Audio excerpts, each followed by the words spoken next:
Historia budista. La historia del maestro Subhuti. Algún tiempo después de que el príncipe Siddhartha alcanzara el estado de Buda, voló al monte Sumeru, y cuando llegó allí tomó la apariencia de un joven monje. Se quedó allí.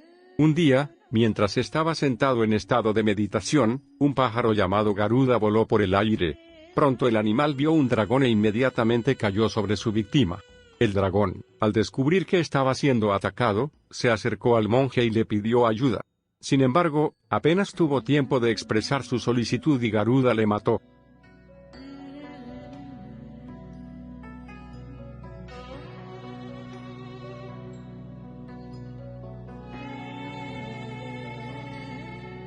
El ser que había sido un dragón se reencarnó en una familia brahman en la tierra de Kosala, en Sravasti, la ciudad donde nació el Buda. Allí se convirtió en un hermoso y precioso niño al que sus padres llamaron Subhuti. Este niño era un ser muy inteligente. A medida que crecía, desarrolló sus aptitudes retóricas tan bien que nadie podía medir su elocuencia. Por otro lado, tenía un hábito muy malo: cedía a la ira rápidamente y luego no la controlaba.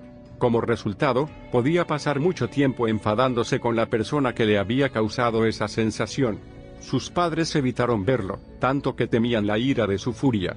La gente e incluso los animales trataron de huir de él.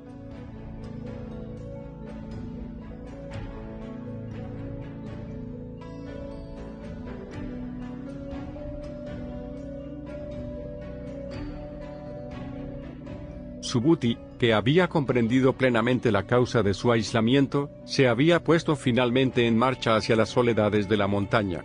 Su ira, sin embargo, lo persiguió hasta los atormentados relieves donde había fijado su tebaid. El vuelo de los pájaros, el paso de los animales cercanos, el aliento del viento en el follaje fueron suficientes para provocar su furia. Sin embargo, el espíritu de la montaña, que amaba a Subhuti, le confió que un Buda vivía no muy lejos y que podía, si el joven lo deseaba, presentárselo. Ciertamente tendrá los medios para arrancar la ira de tu corazón, añadió el espíritu de la montaña. Así es como la mente llevó a Subhuti al Buda. Cuando Sakyamuni lo vio, le sonrió, lo que apagó la ira de Subhuti, y Subhuti cayó de rodillas ante él. Y luego, explicó el Buda,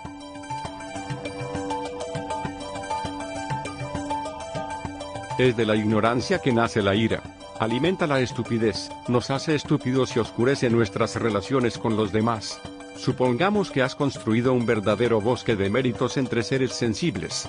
Sin embargo, solo se necesita un momento para que la ira inflame tu corazón y, como un fuego, destruirá el bosque que tardaste tanto en crecer. La ira tiene el poder de cargar nuestros malos karmas, y llevarnos al camino del infierno y a 1000 sufrimientos. Sin embargo, cuando el karma del sufrimiento en el infierno se haya acabado, el ser se reencarnará inmediatamente en un dragón, un asura o cualquier otro espíritu que se enfade rápidamente. En uno de estos estados, vivirá de nuevo bajo el temor de la ira y, como resultado, volverá al infierno, encerrándose así en un círculo vicioso infinito. Después de que Subhuti escuchara al Buda, se levantó, se arrodilló de nuevo y confesó, inclinando la cabeza al suelo. Le pidió a los seres sensibles que le perdonaran por lo que su ira les había causado, y se prometió a sí mismo que nunca más se rendiría a ello. Esta confesión también le permitió cuestionar el origen de su ira. Entonces comprendió que su ira nació de un cierto apego que tenía a su persona. Al final de su confesión, había obtenido el primer fruto de Srotapanna. Luego le preguntó al Buda si le permitiría convertirse en uno de sus discípulos. Esperaba tu llegada, le dijo el Buda. Subhuti se convirtió así en un gran arat. Más tarde los monjes le preguntaron a Sakyamuni sobre el karma de Subhuti. Querían entender por qué este hombre tenía tanta ira en él, y cómo, a pesar de esta rabia, había sido capaz de encontrarse con el Buda. Escucha atentamente, respondió el Buda, porque te lo explicaré. Hace mucho tiempo en esta tierra apareció un Buda que tenía el nombre de Kasyapa. En ese momento había un monje que trajo mucha gente a Kasyapa, y que también dirigía varios centros budistas desde los que propagaba la enseñanza. También instó a la gente a mostrar generosidad hacia los monjes.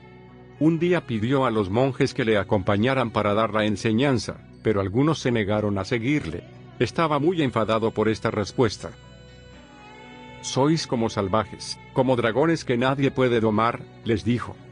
El monje se sintió incapaz de poner fin a su ira, y durante 500 vidas se encarnó como una serpiente o un dragón, sin poder librarse en ningún momento de la sensación que le perseguía con perseverancia. Hoy en día, aunque se ha convertido en un ser humano, todavía no se ha lavado de este mal hábito. Subhuti era el nombre de este monje, y si tuvo la oportunidad de conocer al Buda, fue porque en el pasado había hecho que mucha gente conociera el Dharma. Los discípulos del Buda, tras escuchar, comprendieron cómo la ley del karma se había aplicado al caso de Subhuti. Aquellos que difunden la generosidad sin enfadarse nunca son los que caminan más rápido por el camino de la budeidad. El próximo discípulo de Sakyamuni que se convierta en Buda será, por lo tanto, Ananda, ya que es un discípulo de gran generosidad, de gran disponibilidad y cuyo rostro muestra una sonrisa invariable. Por eso se convertirá en un Buda antes que los demás. Asociación del Verdadero Corazón, Francia. www.braicoeur.org